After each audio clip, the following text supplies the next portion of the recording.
Assalamualaikum warahmatullahi wabarakatuh. Di video kali ini kita akan belajar mengenai mata kuliah akuntansi. Kita akan membahas bab 1 yaitu terkait dengan akuntansi dan bisnis. Materi yang akan saya sampaikan ini berasal dari buku Pengantar Dasar Akuntansi buku 1 tentang teknik dan konsep penyusunan laporan keuangan yang ditulis oleh Ibu Fenty Fauziah. Adapun beberapa sub bahasan yang akan kita bahas, yang pertama adalah kita akan membahas tentang sifat perusahaan, kemudian kita akan membahas tentang peran akuntansi dalam perusahaan, kemudian kita akan membahas etika bisnis, selanjutnya profesi akuntansi, dan yang terakhir kita akan membahas prinsip akuntansi berlaku umum atau PABU. Pertama, kita akan membahas sifat perusahaan. Nah, sebelum kita masuk ke materi yang lebih dalam, pertama kita harus paham apa itu yang dimaksud dengan perusahaan. Perusahaan adalah sebuah organisasi yang mengolah sumber daya, di mana sumber daya ini bisa dalam bentuk bahan baku dan juga tenaga kerja. Kita olah sumber daya ini menjadi barang atau jasa. Ya, perusahaan merupakan organisasi yang mengolah sumber daya menjadi barang atau jasa. Atau ada juga yang mengatakan bahwa perusahaan adalah organisasi yang memproses input menjadi output. Kemudian selanjutnya, apa tujuan dari perusahaan itu didirikan? Tujuan dari perusahaan didirikan adalah untuk memperoleh laba maksimum. Sebagian besar perusahaan itu didirikan untuk memperoleh laba semaksimal mungkin. Di mana laba atau profit ini merupakan selisih antara pendapatan yang kita terima atau yang perusahaan terima dengan jumlah biaya yang dikeluarkan untuk menghasilkan barang dan jasa. Oke. Selanjutnya, berdasarkan profit oriented-nya, ada 3 jenis perusahaan. Yang pertama ada namanya perusahaan pabrikasi atau perusahaan manufaktur. Yang kedua ada perusahaan dagang. Dan yang ketiga ada perusahaan jasa. Pertama kita bahas perusahaan manufaktur atau perusahaan pabrikasi. Pengertian dari perusahaan pabrikasi adalah perusahaan yang memproses input menjadi produk berupa barang jadi atau finished goods atau barang setengah jadi yang dapat dijual kepada konsumen. Jadi kalau dia merupakan perusahaan manufaktur, berarti perusahaan itu dia memproses input seperti bahan baku, tenaga kerja, modal, atau keterampilan menjadi barang jadi atau barang setengah jadi. Dia melakukan pengolahan. Kemudian setelah diciptakan produk jadi, maka produk itu dijual ke konsumen. Itu disebut dengan perusahaan manufaktur.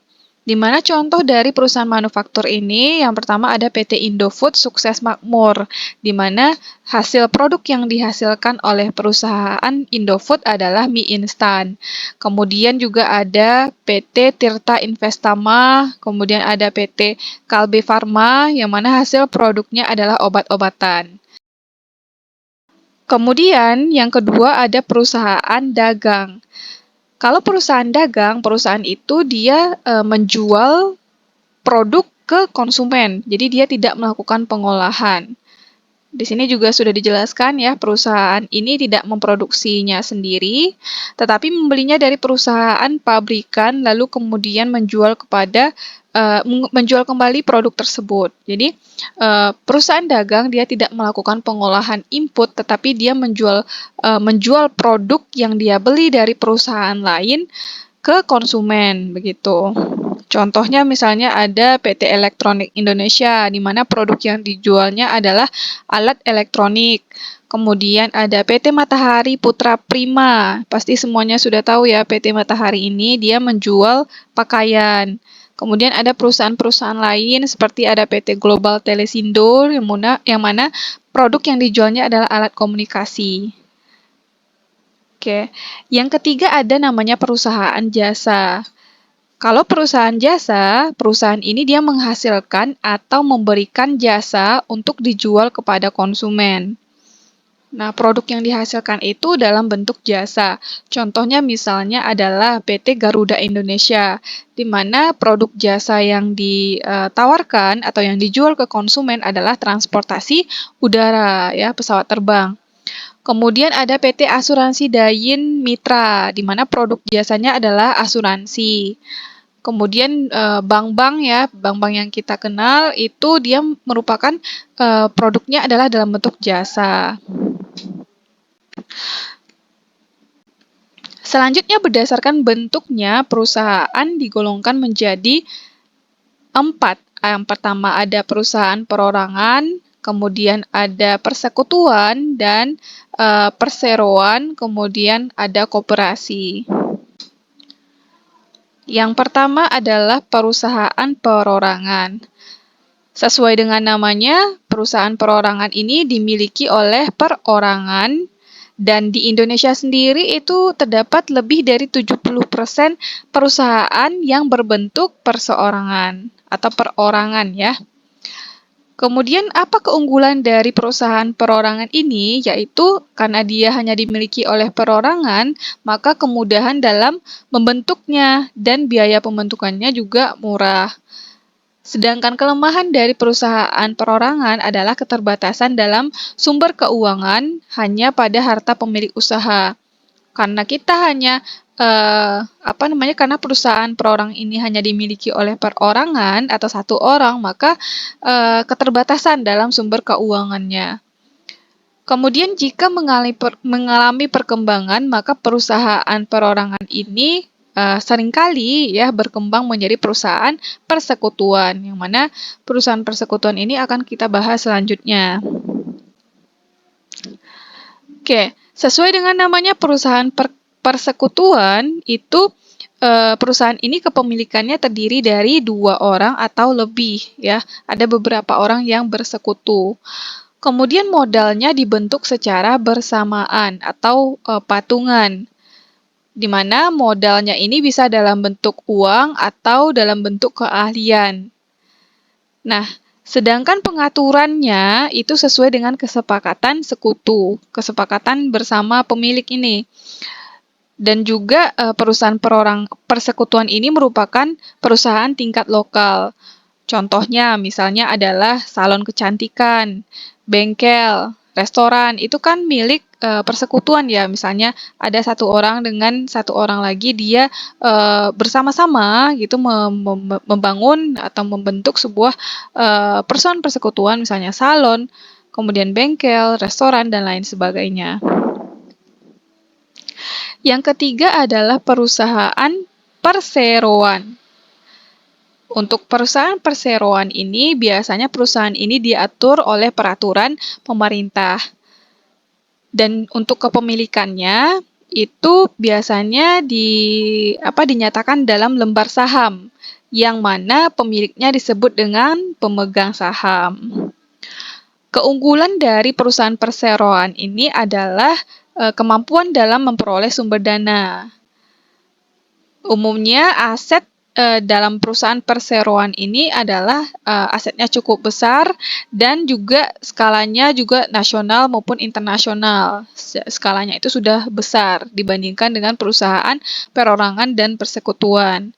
Contohnya dari perusahaan perseroan ini adalah contoh-contoh yang sudah kita sebutkan sebelumnya. Untuk perusahaan manufaktur, perusahaan dagang, dan perusahaan jasa yang kita sebutkan di slide sebelumnya, itu merupakan contoh dari perusahaan perseroan.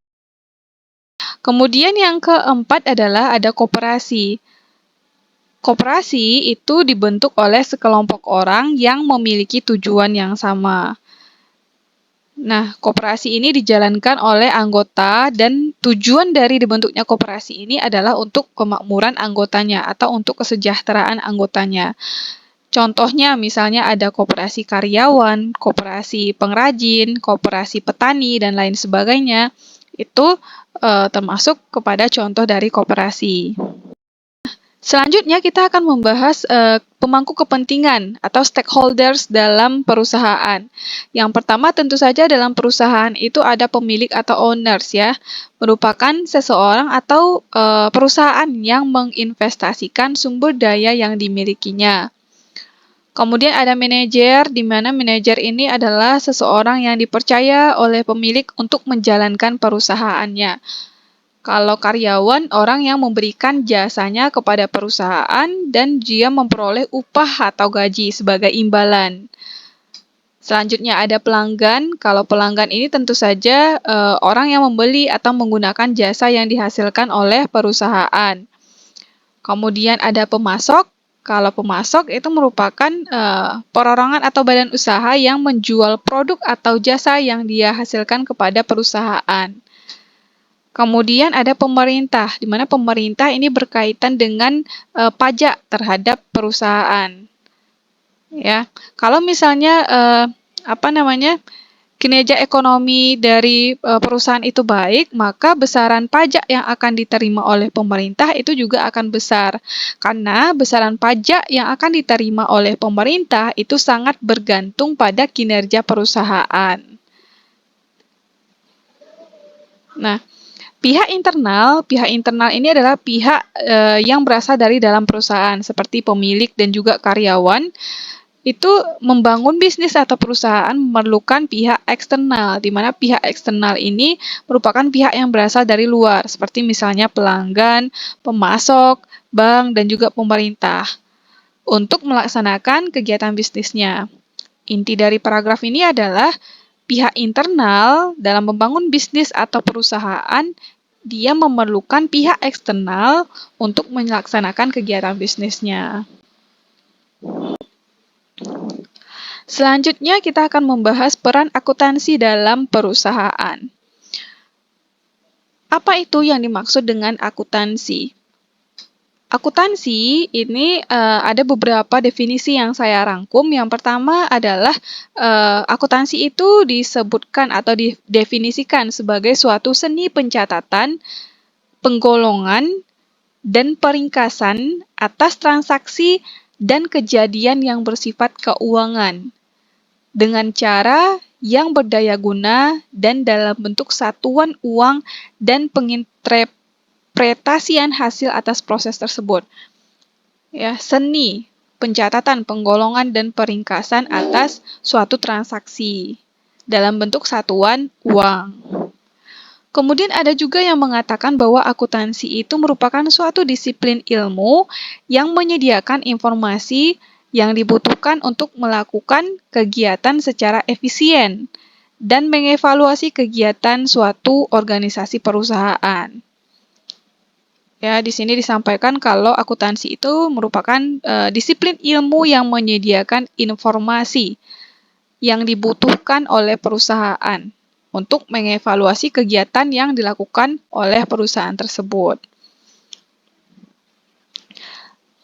Informasi yang dihasilkan oleh akuntansi itu biasanya digunakan untuk yang pertama adalah membuat perencanaan yang efektif, pengendalian, dan pengambilan keputusan oleh manajemen. Jadi dalam melakukan pengambilan keputusan, manajemen ya itu membutuhkan informasi yang dihasilkan oleh akuntansi supaya perencanaan yang akan dibuat oleh manajemen itu bisa dilaksanakan secara efektif gitu. Kemudian yang kedua adalah informasi akuntansi itu biasanya digunakan untuk pertanggungjawaban organisasi perusahaan kepada baik itu investor, kemudian kreditur, atau pemerintah. Dari sudut kegiatannya, akuntansi itu merupakan proses pencatatan, penggolongan, peringkasan, pelaporan, dan penganalisaan data keuangan suatu organisasi. Di mana akuntansi ini dia menghasilkan informasi berupa laporan yang digunakan manajer untuk operasional perusahaan. dan juga memberikan informasi kepada pemangku kepentingan ya untuk mengetahui gimana sih kinerja dari perusahaan tersebut atau kondisi dari perusahaan tersebut. Jadi dengan adanya akuntansi ini kita bisa memperoleh informasi terkait dengan laporan keuangan perusahaan. Ditinjau dari sudut pemakainya, akuntansi ini dia menyediakan informasi yang diperlukan untuk melaksanakan kegiatan perusahaan secara efisien dan mengevaluasi kegiatan suatu organisasi. Selanjutnya kita akan bahas poin ketiga, yaitu terkait dengan etika bisnis. Apa itu yang dimaksud dengan etika? Etika itu merupakan prinsip moral yang menjadi pedoman bagi tingkah laku manusia atau apapun yang menjadi latar belakang dari tingkah laku manusia tersebut. Nah, apabila perusahaan itu mempunyai etika yang baik, maka perusahaan tersebut akan mempertimbangkan dampak dari kegiatan usaha yang dia lakukan terhadap lingkungan sosial maupun orang lain.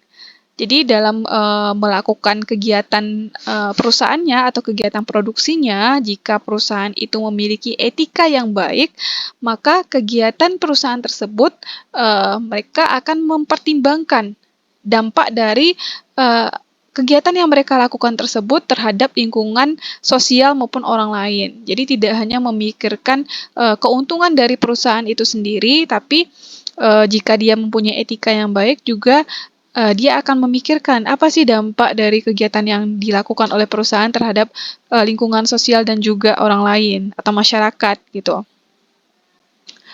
Ya. Kemudian selanjutnya adalah kita akan membahas terkait dengan profesi akuntansi. Nah, kalau misalnya orang yang pakar terhadap sesuatu itu kan ada sebutannya ya. Kalau di akuntansi sendiri itu disebut dengan akuntan. Di mana akuntan ini adalah sebutan untuk seseorang yang telah memiliki pengetahuan dan keterampilan di bidang akuntansi melalui pendidikan formal.